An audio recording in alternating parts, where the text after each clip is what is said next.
Hello friends, आप लोग का फिर से बहुत बहुत स्वागत है आपके अपने चैनल संदीप मैथमेटिक्स में। जी हाँ दोस्तों, आज मैं जीपी का पार्ट 3 आप लोग के लिए लेकर आया हूँ। इससे पहले मैं आप लोगों को पार्ट 1 और पार्ट 2 वीडियो दे चुका हूँ, जो आपने इस वीडियो को काफ़ी सराहा। तो चलिए बिना देर करते हुए क्वेश्चन को स्टार्ट करते हैं। और हाँ मेरे प्यारे मित्रों, अगर आपने मेरे चैनल को सब्सक्राइब नहीं किया है तो प्लीज़ सब्सक्राइब कर लीजिए। मैं आप लोग के लिए इसी तरह रेगुलर वीडियो हमेशा लेकर आता रहूँगा। तो चलिए, तो आइए फ्रेंड्स, हम लोग देख लेते हैं पहले sum of GP to infinite term का फॉर्मूला क्या होता है। जैसे मान के चलिए कि अगर आपको a1 a2 a3 a4 करते हुए अगर आप इन्फिनाइट टर्म तक चले गए और आप चाहते हैं इनका सम निकालना, देखिए तो हमेशा देखिएगा कि जो फर्स्ट वाला होता है वो आपका फर्स्ट टर्म होता है, फर्स्ट टर्म होता है, ये सेकेंड टर्म, ये थर्ड टर्म, ये फोर्थ टर्म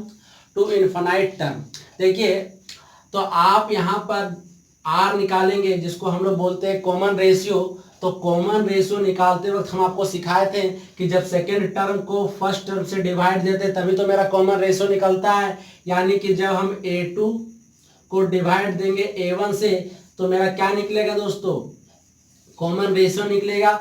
और हमेशा याद रखिएगा कि जब भी आप sum of infinite term of GP निकालेंगे तो हमेशा आर का वैल्यू लेस देन हमेशा 1 आएगा, तभी आपका सम ऑफ जीपी पूछेगा। ठीक है, तो आपको हमेशा याद रखना है कि सम ऑफ इन्फिनाइट टर्म का फॉर्मूला क्या होता है। याद रखिएगा a डिवाइडेड 1 माइनस आर, यही आपका सम ऑफ इन्फिनाइट टर्म का फॉर्मूला होता है, जहां पर हमेशा याद रहेगा आर लेस देन हमेशा 1 रहेगा, तभी आपको क्वेश्चन पूछा जाएगा। तो चलिए ये फॉर्मूला मैं आप लोग को बता दिया, अब हम लोग क्वेश्चन पर आते हैं।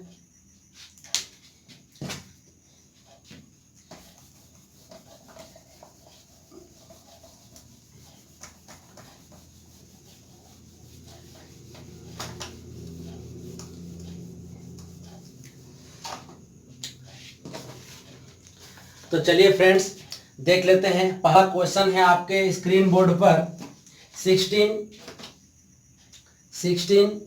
8, 4, 2, 1, 1/2 इस तरह से करते हुए इन्फिनाइट तक चला गया है। अब आपको इसका सम निकालने के लिए बोला है दोस्तों। तो बस आपको कुछ नहीं करना है, सबसे पहले मालूम करना है कि इसका फर्स्ट टर्म क्या होगा। तो आइए फर्स्ट टर्म को मालूम कर लेते हैं। तो फर्स्ट टर्म आपका कौन सा होगा, 16, ये आपका हो गया फर्स्ट टर्म। कॉमन रेशियो निकाल लीजिए।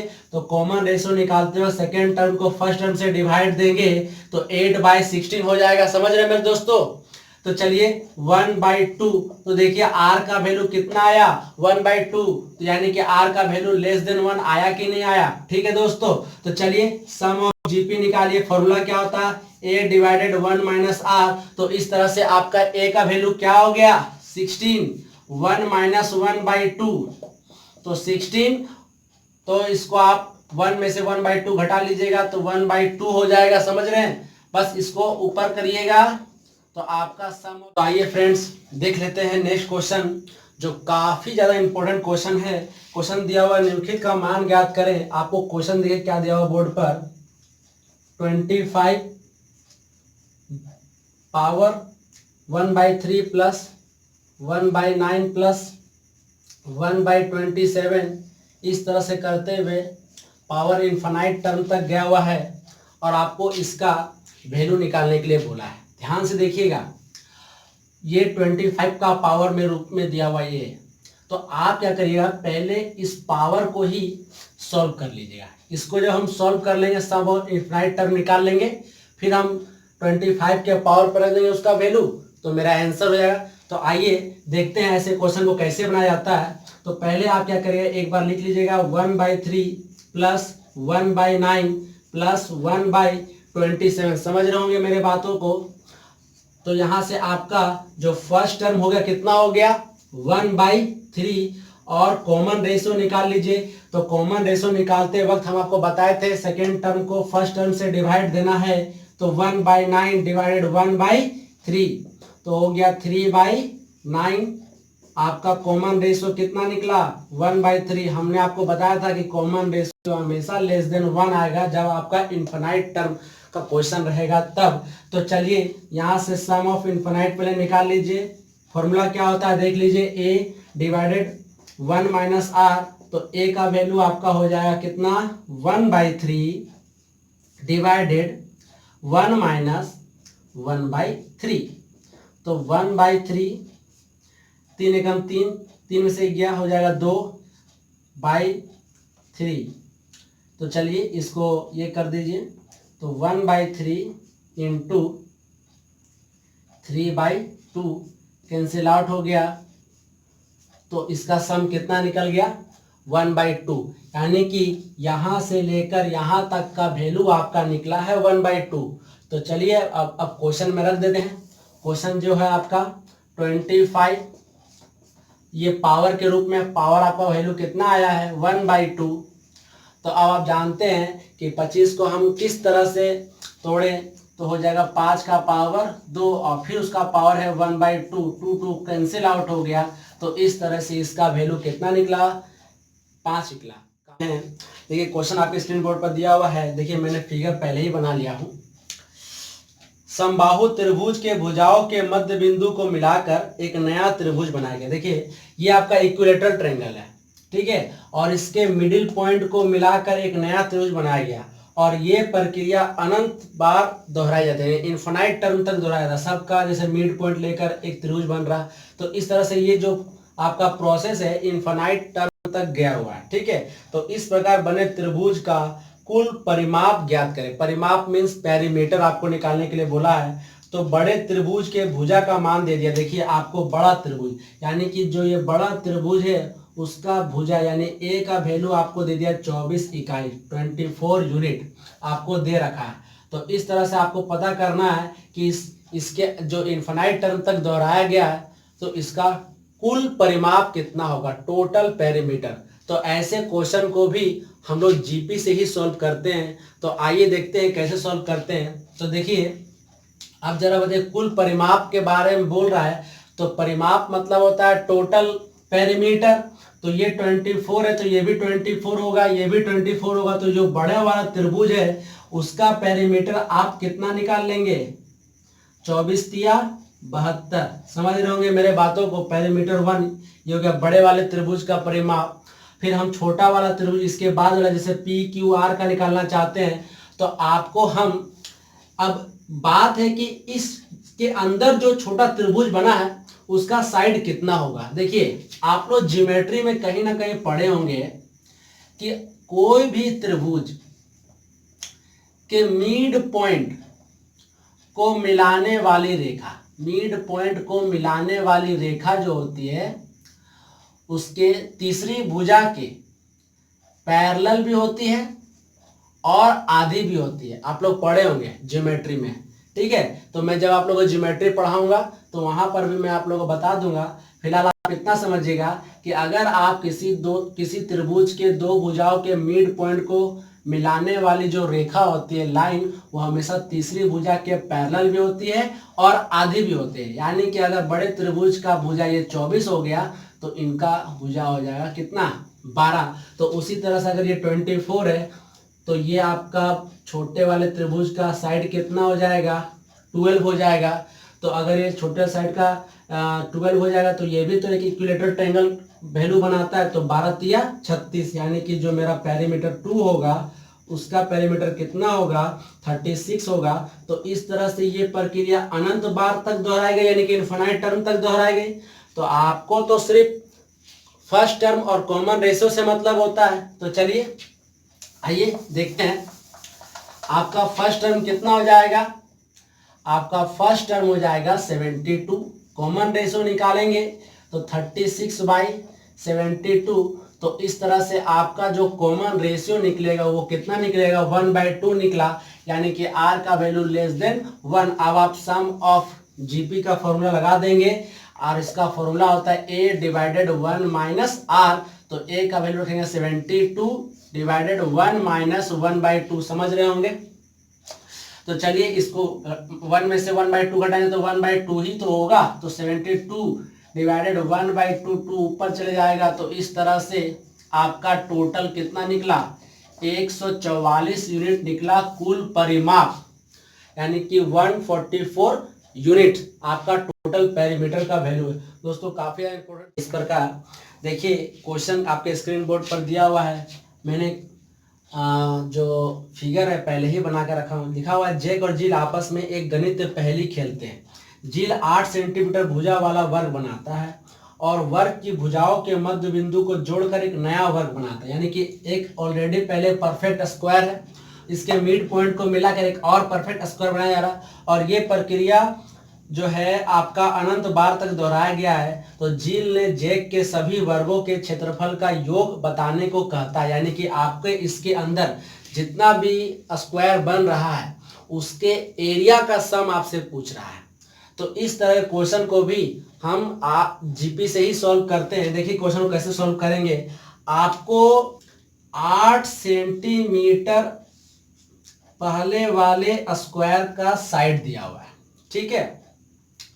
तो आप तो निकाल लेंगे ना, जैसे मान लीजिए अगर इसका बड़े वाले का एरिया निकालना है तो एरिया ऑफ स्क्वायर जो करना होता है वो साइड स्क्वायर होता है, यानी कि 8 का स्क्वायर कितना हो जाएगा, 64, यानी कि पहला का आपका एरिया निकल चुका है। अब आप सेकंड का एरिया चाहते हैं तो सेकंड वाला भी एक परफेक्ट स्क्वायर बना हुआ है। अब आपका इसका एरिया कब निकलेगा, जब आपको इसका साइड मालूम होगा। तो साइड कैसे मालूम करेंगे, देखिए आप जानते हैं ना कि ये मिड पॉइंट पर है, तो ये जो 8 है वो 4 में क्या हो जाएगा, डिवाइड हो जाएगा। तो ये भी टोटल अगर 8 है तो ये भी 4 और 4 में डिवाइड होगा कि नहीं होगा। तो अब आप जरा देखिए कि हमको अगर ये साइड मालूम करना है, ये वाला साइड, क्योंकि ये जो साइड है इस अंदर वाले परफेक्ट स्क्वायर का साइड है, पर हमको ये साइड निकलेगा कैसे। देखिए आप समझिए बढ़िया से, अगर हम इस का बात करें, इस ट्रायंगल का बात करें, तो ये एक बनाता है राइट एंगल ट्रायंगल। तो राइट एंगल ट्रायंगल में आपको बेस मालूम हो गया, ये आपका परपेंडिकुलर मालूम हो गया। तो अगर आप हाइपोटेन्यूज निकाल लेंगे तो यही हाइपोटेन्यूज जो है अंदर वाले स्क्वायर का साइड कहलाएगा। तो आप इसका हाइपोटेन्यूज कैसे निकालेंगे, तो आपको निकालने के लिए देखिए पाइथागोरस का फॉर्मूला लगाना पड़ेगा, यानी कि 4 का स्क्वायर प्लस 4 का स्क्वायर, याद होगा आप लोग को, पढ़े होंगे। तो 4 चौके 16, 4 चौके 16, 32 और 32 होता है 4√2। आप लोग जान होंगे 4√2 निकालना। एलसीएम कर लेंगे ना, जैसे एलसीएम कर लेंगे तो हो जाएगा, तो आपको रूट निकालने के लिए जोड़ा पकड़ना पड़ता है, जो अलग रहता है वही तो रूट के अंदर रहता है। तो 2 दूनी 4 और जो अकेला रह गया वो रूट के अंदर हो गया। तो आपका जो आया आपका एसपी यानी कि जो हाइपोटेन्यूज है वो निकल गया 4√2, और यही 4√2 अंदर वाले स्क्वायर का साइड होगा। तो साइड मालूम चल गया तो अंदर वाला जो स्क्वायर है उसका भी हम एरिया निकाल सकते हैं, यानी कि 4√2 का स्क्वायर हो जाएगा कितना, 4 चौके 16, 16 दूनी 32। इसका मतलब ये हुआ कि हमको फर्स्ट टर्म मालूम चल गया, सेकेंड टर्म मालूम चल गया, और इस तरह से ये प्रक्रिया कितने बार दोहराई गई, अनंत बार तक दोहराई गई, ठीक है। अब यहाँ से आप फर्स्ट टर्म निकाल लेंगे कितना, 64, कॉमन रेशियो भी निकाल लीजिए 32/64। इस तरह से कॉमन रेशियो आपका कितना आया, 1/2, यानी कि r का वैल्यू लेस देन 1 आया है।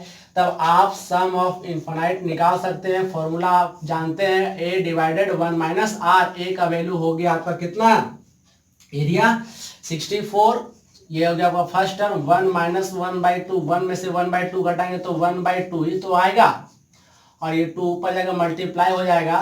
तो इस तरह से आपका टोटल जो एरिया आएगा स्क्वायर यूनिट, यानी कि आपका टोटल एरिया कितना आया, 128 स्क्वायर यूनिट। तो दोस्तों ये काफी इंपॉर्टेंट क्वेश्चन था दोस्तों, एक अलग प्रकार का क्वेश्चन है जीपी का, जो आपका बहुत ही इंपॉर्टेंट क्वेश्चन है सीटेट के एग्जामों के लिए, बैंक एग्जामों के लिए, एसएससी एग्जाम के लिए। तो मैंने आपका क्वेश्चन स्क्रीन बोर्ड के ऊपर, इससे पहले मैं फिगर बना लिया हूँ। एक गेंद को 500 मीटर ऊंचाई से नीचे धरती की पर फेंकी जाती है और गेंद प्रत्येक बार 4/5 गुना पिछले उछाल के बराबर तुलना में उछलती है तो गेंद रुकने तक कुल कितनी दूरी तय कर लेगी। तो आपको टोटल डिस्टेंस निकालना है। देखिए आप जरा बात को समझिएगा कि आपको 500 मीटर ऊंचाई से धरती पर फेंका गया और हर बार क्या हो रहा कि अपने हाइट का 4/5 हाइट अगला बार उछल पा रहा है।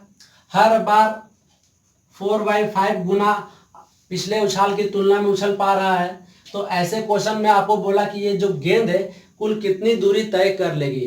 तो ऐसे क्वेश्चन को भी इनफिनाइट टर्म से ही आप सॉल्व करिएगा। तो आप जरा बताइए कि अगर पहला हाइट है 500 मीटर तो उसके बाद वो कितना मीटर दूरी तय करेगा उछलेगा। तो जरा बताइए आप 500 का 4/5 कर लीजिएगा, यानी कि अगले बार वो उछलेगा 400 मीटर। 400 मीटर, ठीक है। तो 400 मीटर उछला तो 400 मीटर नीचे गिरेगा भी 400 मीटर, समझ रहे होंगे मेरे दोस्तों। और उसके बाद अगला बार कितना उछलेगा, तो पिछले उछाल का 4/5 गुना, यानी कि 400 इंटू 4/5 तो हो जाएगा 40, तो 8 चौके 32, यानी कि अगले बार वो उछलेगा 320 मीटर। यानी कि हर बार क्या हो रहा है कि उसका उछाल धीरे धीरे धीरे धीरे धीरे धीरे कम होते जा रहा है। तो आपको पता करना है कि टोटल कितना डिस्टेंस वो दूरी तय करेगा। तो देखिए ऐसे क्वेश्चन में आपको क्या बनाना, देखिए आपको इसमें फर्स्ट टर्म मालूम करना होगा, सेकेंड टर्म मालूम करना होगा, तभी तो आप इसका कॉमन रेशियो मालूम कर पाएंगे। देखिए इसमें एक साइकिल पकड़ना पड़ता है, साइकिल कि इसका एक साइकिल कंप्लीट कैसे हो। देखिए 500 मीटर आपका डाउन है तो अप कितना है 400, तो एक साइकिल पूरा कर रहा है कितना में 500 प्लस 400, तो ये हुआ एक साइकिल। फिर अगला साइकिल कितना है 400 और उछल कितना रहा है 320, यानी उसका अगला साइकिल जो होगा 400 प्लस 320 होगा। और इस तरह से करते करते वो इनफिनाइट दूरी तय कर रहा है। तो आपका यहाँ पर फर्स्ट टर्म हो जाएगा कितना 900 और सेकेंड टर्म हो जाएगा 720 और इस तरह से इनफिनाइट हो जाएगा। तो आपका यहाँ पर फर्स्ट टर्म कितना हो गया 900 और यहाँ से कॉमन रेशियो आप निकाल लेंगे तो कॉमन रेशियो हो जाएगा 720/900, तो 9×8 = 9, 9 के 90, 4, 5, यानी कि कॉमन रेशियो कितना आया, वही आया जो पिछले उछाल की तुलना में 4/5 गुना उछल रहा था। तो आप कॉमन रेशियो निकाल भी सकते हैं, नहीं भी निकाल सकते हैं, आपको मैंने बता दिया। चलिए तो अब आप सम ऑफ इनफिनाइट का फॉर्मूला लगाइए, a/1 - r।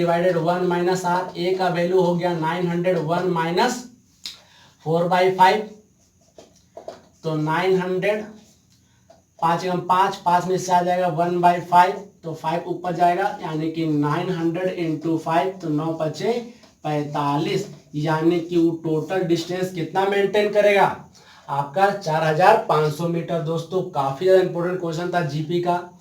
ऐसे क्वेश्चन टफ जो बड़े बड़े एग्जाम लेवल होते हैं उसमें पूछे। तो हम लोग जीपी का एक लास्ट टॉपिक देख लेते हैं, इसका नाम है ज्योमेट्रिक मीन, गुणोत्तर माध्य। तो इसमें एक टॉपिक पढ़ना पड़ता है जीएम। देखिए जीएम अगर आपको निकालना है, जैसे मान के चलिए जैसे आपका दे दिया A1 A2 A3, इस तरह से करते हुए आपका जहां तक जाएगा nth टर्म तक, ठीक है। तो आपको बोलेगा इसका ज्योमेट्रिक मीन निकालें। देखिए ज्योमेट्रिक मीन निकालने का फॉर्मूला होता है, जब भी अगर आपको ज्योमेट्रिक मीन निकालना होगा जहां तक भी गया हो वो nth टर्म कहलाएगा। तो आप क्या करेगा A1 × A2 × A3 करते हुए इंटू AN को मल्टीप्लाई कर दीजिएगा और जितना टर्म होगा आप उसका डिवाइड में पावर के रूप में लिखेंगे, जैसे कि 1/n कर लीजिएगा। ये आपका ज्योमेट्रिक मीन का फॉर्मूला होता है। आइए तो हम लोग इस पर एक क्वेश्चन करके देखते हैं। देखिए क्वेश्चन आपको क्या दिया हुआ है कि क्वेश्चन है 3, 9, 27 का आपको निकालना है जीएम, ज्योमेट्रिक मीन निकालना है।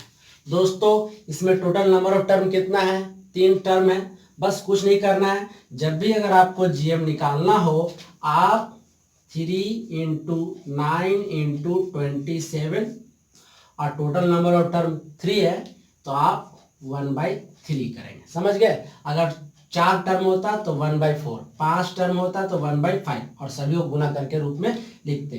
तो चलिए इसको हम लोग पावर के रूप में तोड़ते हैं। 3 इंटू कितना हो जाएगा, 3 का स्क्वायर इंटू 3 का पावर 3 पावर 1/3। तो मेरा आपको मालूम होगा कि जब बेस सेम होता है तो पावर क्या होता है, ऐड हो जाता है।